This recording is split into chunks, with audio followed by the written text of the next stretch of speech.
Bonjour. Oui, alors Christelle, racontez-nous votre quotidien, parce que en France, là, on commence à découvrir ce confinement, ne plus bouger.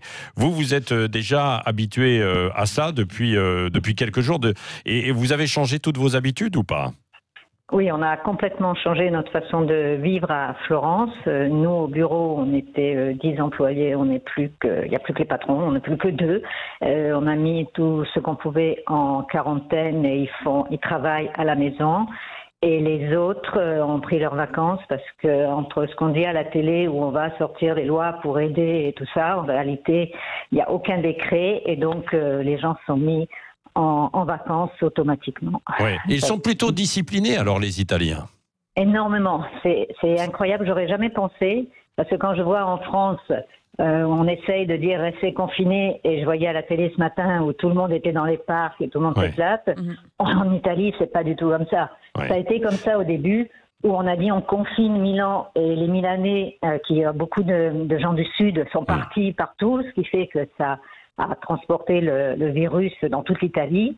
Mais maintenant, on a bien compris et il y a effectivement plus personne dans la rue. Oui. Christelle, est-ce qu'il ne faut pas finalement des images ou des témoignages chocs qui montrent la difficulté dans les hôpitaux, ce que vous avez vu, vous, en Italie, qu'on n'a peut-être pas vu encore en France, pour faire prendre conscience de ce qui peut se produire? J'ai l'impression qu'en France, on minimise, parce qu'effectivement, moi, je suis une famille où on est énormément de médecins, et mes amis sont médecins, et quand ils me racontent, donc moi, avant même d'être confinée, on avait déjà décidé de rester à la maison et de faire quelque chose. Ma fille est bloquée à Madrid, je ne lui ai pas fait prendre l'avion, alors qu'on pouvait encore prendre l'avion pour retenir, parce que je me suis dit, tu vas aller dans un aéroport, ça va être terrible. Mais quand on voit le journal, rien que le journal le matin, où avant il y avait 2 pages sur les décès, maintenant il y a 14 pages ce matin, un bilan de morts avec les photos. Et si les gens ne réalisent pas, c'est vrai que les jeunes ou les gens en pleine santé ne risquent rien, mais ils véhiculent ce virus, c'est tout. Et c'est ça la problématique. Qu'est-ce que ça coûte de rester 15 jours confinés si on peut endiguer et sauver les personnes âgées ou les personnes en difficulté cardiaque? Oui, c'est vrai. Peut-être un petit peu plus longuement, Christelle, parce que là, ça fait 15 jours, mais on vous dit quoi? On vous dit quoi en Italie? Vous allez encore rester? Mais bien sûr, ils nous ont dit jusqu'au 3 avril, mais je ne pense pas, parce que le pic, s'il faut déjà 14 jours, en ce moment, nous, on a fermé les frontières, mais j'ai encore des amis qui sont rentrés il y a 2 jours, donc ces gens-là, tout est en décalé.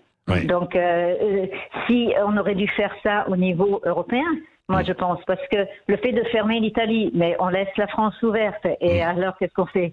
Et après on ferme la France, mais l'Italie rouvre et on ressort. C'est un peu l'absurdité de la chose. Espérons qu'il y a de bons programmes à la télévision. Alors oui, ça c'est le côté italien. Samedi soir, on a eu droit au match de foot, le mondial France-Italie. On savait déjà tous le résultat quand l'Italie a gagné, mais ça a tiré un peu le moral. La demi-finale de la Coupe du Monde. La finale. Pardon. L'Italie a battu la France. Double peine pour moi, qui suis à la maison et qui voit la France. On a rediffusé ce match. Avec Zidane et Materazzi. Avec Zidane, oui, on a vu ça. Ça a 14 ans, il faut leur dire. Non mais c'est vrai qu'il faut redonner le moral comme on peut, quoi, et ça a redonné le moral aux Italiens. C'est ça, c'est que par exemple le soir à 6h, ils ouvrent tous les fenêtres et ils se mettent à chanter.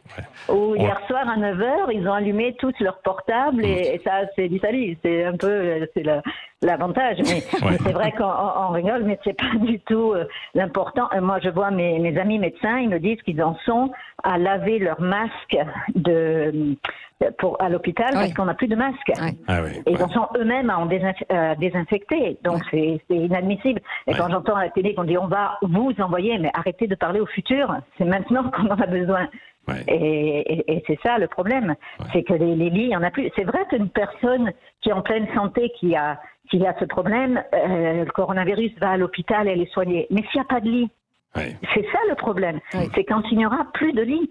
Et c'est là où il faut faire attention. Et c'est là où les Français devraient réaliser d'anticiper le problème Ouais. au lieu de l'attendre. Oui, et il faut bien prendre conscience que c'est partout, parce que ce n'est pas, évidemment, bien sûr. quand ça avait démarré en Italie, on parlait des villes du Milan. Nord, de Milan, Oui, oui, beaucoup. oui. Mais après, ça a gagné les campagnes, tout le pays, quoi, bien sûr. Mais bien sûr. Nous, encore hier, on a 368 morts et 2800 nouveaux cas. Ouais. Alors, il faut quand même réaliser que tous les jours, une personne contamine 4 personnes. Ouais. Et donc, c'est comme ça. Donc, c'est sûr qu'économiquement, ça va être terrible, mais c'est le minimum du mal. C'est la quoi. santé avant tout, oui. Ouais. Exactement, c'est exactement. Il y a plus. C'est comme ça. Nous, on n'a plus de masques, on commence à ne plus avoir de lits dans les hôpitaux, et en plus, les médecins deviennent malades aussi. Ils n'en peuvent plus physiquement et mentalement. Ouais. Merci beaucoup, Christelle, pour ce témoignage. On puis vous bon rappellera. courage, hein. Bon Non, courage. Et surtout, vous anticipez le problème. C'est vrai. Restez à la maison, n'attendez pas d'être comme nous. Oui, absolument. Bonne journée. Ouais, Et au merci. fait, on a perdu France-Italie, je vous le rappelle quand même. Ouais, ouais. Oui, je sais, c'est douloureux. J'espère qu'ils ne vont pas nous le remettre.